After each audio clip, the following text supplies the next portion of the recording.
Command. Well, as we've mentioned throughout the week, the 185th Air Refueling Wing in Sioux City is getting a new commander Sunday. Current wing commander Colonel Sonia Morrison is departing for Washington, D.C. She will join the team at Andrews Air Force Base and as Air National Guard Readiness Center Inspector General. Colonel Morrison says this new role will allow her to visit bases across the country and ensure the Air National Guard is ready to deploy when needed. We will make sure that wings, just like here, we've gone through multiple different inspections. Are we ready for what the mission requires of us? So whether that is something like compliance, right, just even some of our paperwork, our documentation following AFIs, or an actual combat readiness inspection to make sure that we're ready for whatever that mission might be.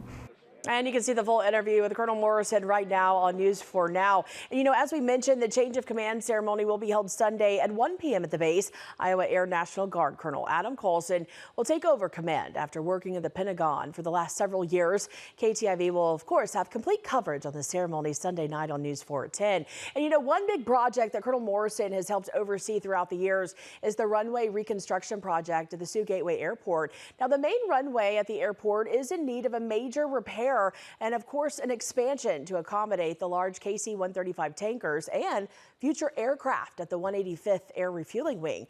Colonel Morrison says the project will ensure the longevity of the base in Sioux City, but current funding issues on a national level have really slowed the progress of the project. But if this mission is necessary, and I feel very confident that this mission and that this unit here in Sioux City is critical to the nation's infrastructure for the Air Force, there is no doubt in my mind that that funding for the ramp and the runway is truly critical for what we will provide to the future. Funding will come from several sources to include the Department of Defense, the Federal Aviation Administration, and the Biden administration's Airport Infrastructure Grant Program. Colonel Morrison, who's been so passionate about this project, says she believes it would harm this community if the 185th had to leave if the project didn't happen. It would impact not only Iowa, it would impact multiple, the other states around us. If for some reason we were to shut down, or if for some reason the FAA came in and evaluated it and said, hey, you have to move somewhere else for the next 2 or 3 years until you get the funding, it would impact significantly for not just my airmen, but I think for the community. The cost of the entire project is estimated to be at $180 million.